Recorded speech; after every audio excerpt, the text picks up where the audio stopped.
Hello everyone, स्वागत है आपका मेरे एएमए एजुकेशन चैनल के ऊपर। आज की हमारी वीडियो के अंदर हम करेंगे accounting ratio, financial accounting unit second के मेरे नोट्स। हमारी जो पिछली वीडियो थी उसके अंदर हमने किए थे common size and trend percentage analysis. अगर आपने वो वीडियो नहीं देखी है तो लिंक डिस्क्रिप्शन में है, आप जाके चेक कर सकते हैं। और अगर आप चैनल पे नए हैं तो सबसे पहले चैनल को जाकर सब्सक्राइब करें और बेल आइकन प्रेस करें ताकि आपको सबसे पहले अपडेट आपके पास आए। और आप लोगों के लिए एक बहुत बड़ी गुड न्यूज़ है, वो ये है कि अब आप लोगों को पीडीएफ भी मिलेंगी। जिन भी सब्जेक्ट के आपको पीडीएफ चाहिए है, उन हर एक सब्जेक्ट के आपको पीडीएफ्स अवेलेबल होंगी। जो मेरे हैंडमेड नोट्स हैं वो होंगी मेरे टेलीग्राम चैनल के ऊपर, और टेलीग्राम चैनल का लिंक भी डिस्क्रिप्शन में है, आप जाके उसको भी सब्सक्राइब करें। आप लोगों को धीरे धीरे हर एक सब्जेक्ट की नोट्स की पीडीएफ आपको अवेलेबल वहाँ पे होंगी। तो स्टार्ट करते हैं accounting ratio. Meaning of ratio: relationship between to figure expressed in arithmetical terms is called ratio. दो चीजों के बीच में, दो फिगर्स के बीच में जो रिलेशनशिप बताई जाती है अर्थमेटिकल टर्म्स के अंदर, उसको बोलते हैं ratio. Ratio is a simple one number expressed in the terms of another number. Ratio एक सिंपल एक नंबर होता है जो हम एक्सप्रेस करते हैं एक अनदर नंबर को। जैसे कि क्या होता है रेशो, हम क्या कहते हैं, it is found by dividing one number into the other. ये हमें रेशो हमें कब मिलता है, जब हम एक नंबर को दूसरे नंबर से डिवाइड करते हैं, तब हमें रेशो मिलता है किसी भी चीज़ का। एग्जाम्पल, एक कंपनी के अंदर दो पार्टनर हैं, तो एक ने पैसे लगाए वहां पे 2 लाख, एक ने लगाए 1 लाख, एक ने लगाए मतलब 1 लाख रुपए, एक ने लगाए 2 लाख रुपए। तो हम उनका रेशियो किस तरीके से निकालेंगे, जब हम 2 लाख को डिवाइड करेंगे 1 लाख से तो उनका रेशियो क्या आएगा, 2:1। तो वही चीज़ है। तो रेशियो क्या होता है, जब हम किसी एक नंबर को दूसरे नंबर से डिवाइड करते हैं तो जो हमें वो नंबर मिलता है दूसरा, उसको बोलते हैं हम रेशियो। रेशियो में भी expressed in the following 4 ways. Ratio को हम 4 वेज के अंदर एक्सप्रेस कर सकते हैं: प्रोपोर्शनेट और प्योर रेशियो, सिंपल रेशियो जिसको हम बोलते हैं, रेट और सो मैनी टाइम्स, परसेंटेज के अंदर, एंड फ्रैक्शंस के अंदर हम रेशियो को एक्सप्रेस कर सकते हैं।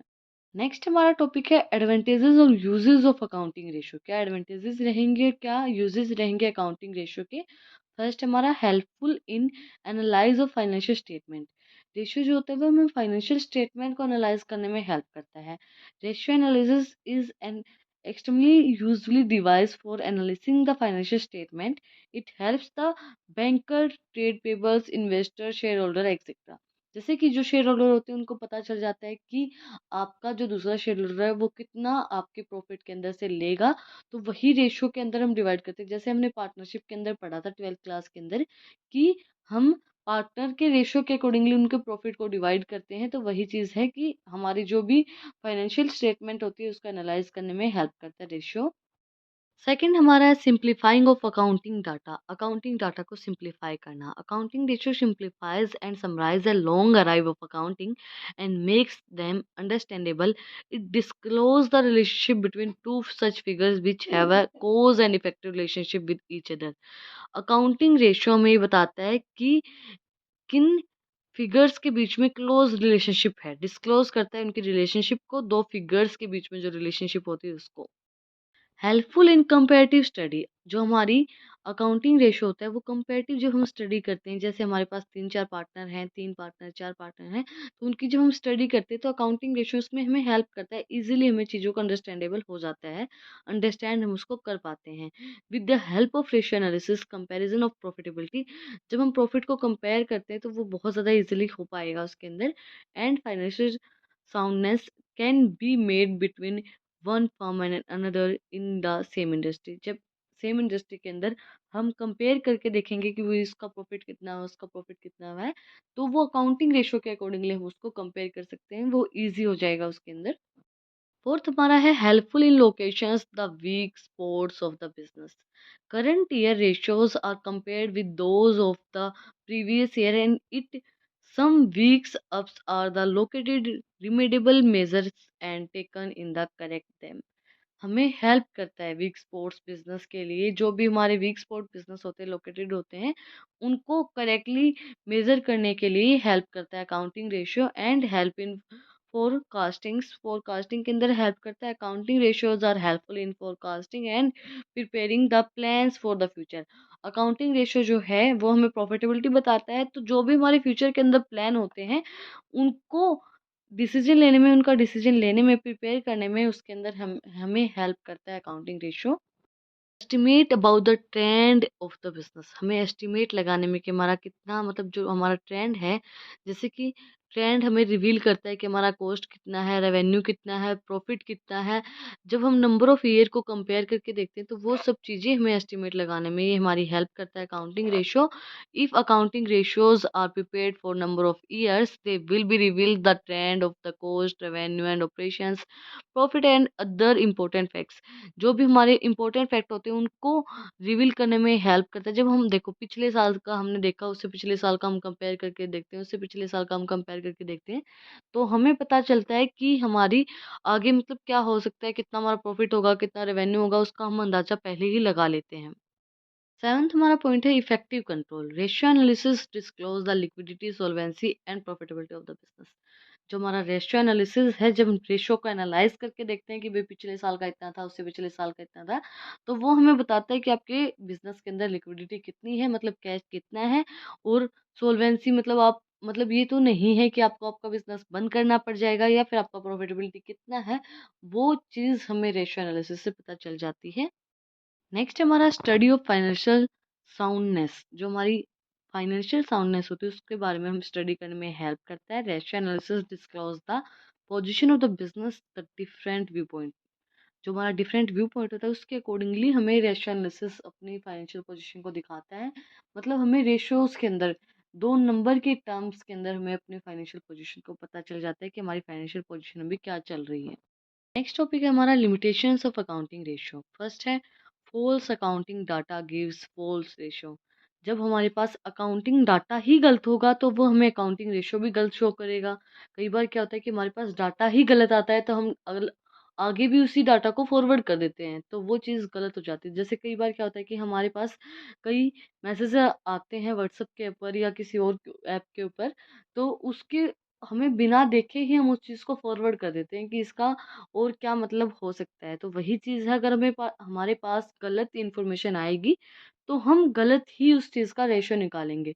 अब हमारे पास फिगर्स अलग आए हैं, जैसे कि फॉर एग्जांपल एक हमारी कंपनी के अंदर 3 पार्टनर हैं, एक ने पैसे लगाया 3 लाख, एक ने लगाया 2 लाख, एक ने लगाया 1 लाख, और हमारे पास इन्फॉर्मेशन क्या आई कि एक ने लगाया है 2 लाख रुपए, एक ने लगाया है 3 लाख रुपए और एक ने लगाया 5 लाख रुपए। तो हमारे पास अकाउंटिंग इन्फॉर्मेशन ही गलत आई है, तो हम क्या करेंगे, रेशियो भी हमारा गलत ही निकल के आएगा। तो ये इस चीज़ की लिमिटेशन भी हो सकती है।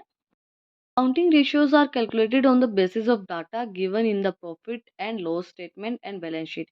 क्योंकि जो अकाउंटिंग रेशियो होता है वो उसी के अकॉर्डिंगली कैलकुलेट किया जाता है जो हमें प्रॉफिट लॉस स्टेटमेंट के अंदर दिया गया है या फिर बैलेंस शीट के अंदर दिया गया है। तो अगर वही हमें गलत प्रोवाइड करवाया जाएगा तो हम अपना जो रेशियो है वो भी गलत निकाल सकते हैं। नेक्स्ट हमारा है comparison note possible if different firm adopt different accounting policies. Comparison possible कब नहीं है, जब डिफरेंट फर्म्स हैं और डिफरेंट पॉलिसीज को अडॉप्ट करके चल रही हैं, तो उस टाइम पे आप कंपैरिजन नहीं कर पाओगे। क्योंकि किसी की थिंक देखो, हम किसी को अगर कंपेयर करें किसी इंसान से, तो हर एक इंसान की एक अलग अलग अपनी थिंकिंग होती है, तो अलग अलग सोच होती है, अलग अलग उसकी पर्सनैलिटी होती है, तो हम उस चीज़ को कंपेयर नहीं कर सकते हैं। क्योंकि उनकी पॉलिसीज अलग हैं, उनको वो रहते अलग तरीके से, उनका रहन सहन अलग है, तो हमें किसी को कंपेयर नहीं करना चाहिए किसी से भी। जैसे हमारे जो पेरेंट्स होते हैं वो कंपेयर करते हैं कि पड़ोसी का बेटा ऐसा है, पड़ोसी की बेटी ऐसी, उसने ये कर दिया, बट हमें उनकी जो पहचान है वो अलग है, और जो आपके पड़ोसी का बेटा है वो अलग है। तो वही चीज़ होती है इसके अंदर, जो हमारी डिफरेंट फर्म्स होती हैं उनकी पॉलिसीज अलग हो सकती हैं, तो उनका हम कंपैरिजन नहीं कर पाएंगे। क्योंकि वो भाई अलग टेक्नोलॉजी चला रहे हैं, अलग उन्होंने पॉलिसीज लगा रखी हैं, अलग अकाउंटिंग स्टैंडर्ड्स वो अपना रहे हैं। तो मतलब अकाउंटिंग स्टैंडर्ड्स तो सेम हैं, बट अकाउंटिंग पॉलिसीज उनकी अलग हैं, करने की काम करने की तरीका उनका अलग है। तो उस चीज़ के अंदर हम उनका कंपैरिजन नहीं कर सकते हैं।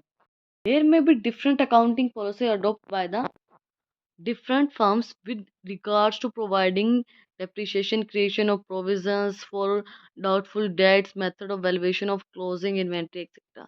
जैसे कि किस कौन-सी पॉलिसीज़ वो अलग कर सकते हैं, जैसे उन्होंने डेप्रिसिएशन अलग लगाया हो, क्रिएशन और प्रोविज़न उन्होंने किया हो, प्रोविज़न उन्होंने ज़्यादा कर लिया हो, कम कर लिया हो, डाउटफुल डेट्स उनके ज़्यादा हो, कम हो, मेथड ऑफ वैल्यूएशन वो किस तरीके से निकाल रहे हैं, क्लोजिंग इन्वेंटरीज़ एक्सेट्रा, उन सब चीज़ों की उनकी पॉलिसीज़, अकाउंटिंग पॉलिसीज़ अलग हो सकती है और आपकी अलग हो सकती है, तो आप उनको कंपेयर नहीं कर सकते हैं।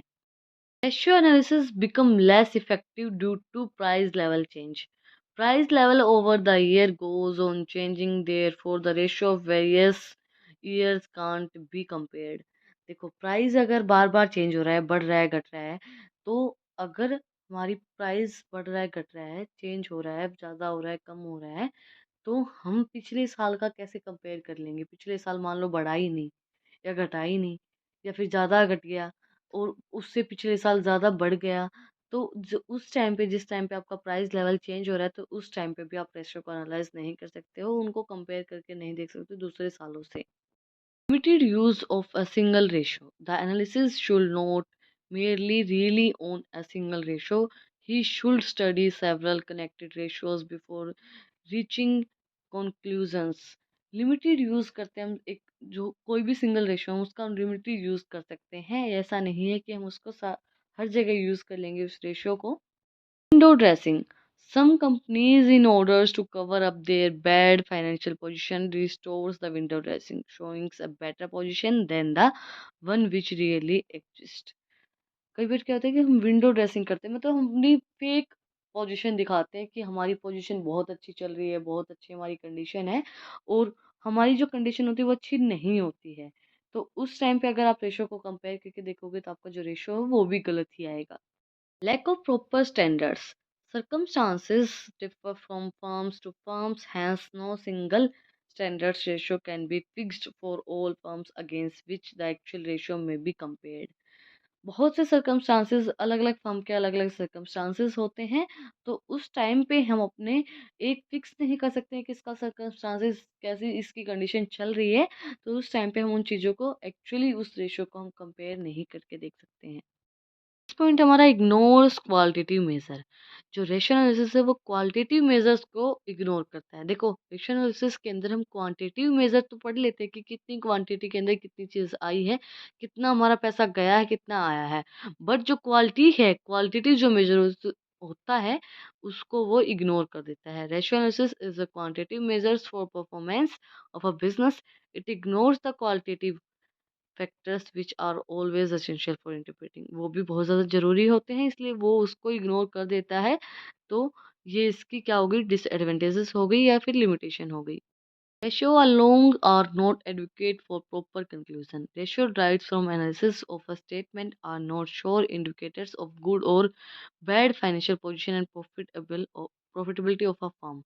जो रेशियो होती है ड्राइव होता है एनालिसिस स्टेटमेंट से, एंड ज़रूरी नहीं है कि वो हमें बताए कि गुड और जो हमारी बैड फाइनेंशियल पोजीशन है प्रॉफिटेबिलिटी की फर्म की, वो उसको नहीं बता पाती है क्योंकि उनको फेक रिपोर्ट भी दी जाती है। Last but not least, effective of personal ability and bias of analysis. Another important point of to keep in the mind is that different persons to different meaning of different terms. ये एक बहुत important mind के अंदर आपको रखना चाहिए कि different persons की डिफरेंट मीनिंग होता है डिफरेंट टर्म्स के अंदर। हर एक इंसान की अपनी एक अलग थिंकिंग, अलग टर्म के अंदर डिफरेंट डिफरेंट, हाँ हर एक इंसान अलग होता है, डिफरेंट होता है। तो वही चीज़ इसके अंदर बताया गया है कि पर्सनल एबिलिटीज़ हर एक इंसान की अलग अलग होती हैं, तो हम उस चीज़ के अंदर उनको कंपेयर करना ईजी नहीं होता है, तो हम उसको कंपेयर नहीं कर पाते हैं कई बार चीज़ों को। आज की हमारी वीडियो के अंदर बस इतना ही। अगर आपको आज की वीडियो पसंद आई तो आप लोगों को पता ही क्या करना है, कमेंट सेक्शन में बताना है कि आपको वीडियो कैसी लगी। कोई भी डाउट है तो वो भी आप लोग कमेंट सेक्शन में मुझसे पूछ सकते हैं। और अब आप लोगों को पीडीएफ्स मिल जाएंगी टेलीग्राम चैनल के ऊपर, तो आप उसको भी जाके सब्सक्राइब करें। फिर मिलते हैं एक नई वीडियो के साथ, एक नए टॉपिक के साथ। Thank you for watching my video.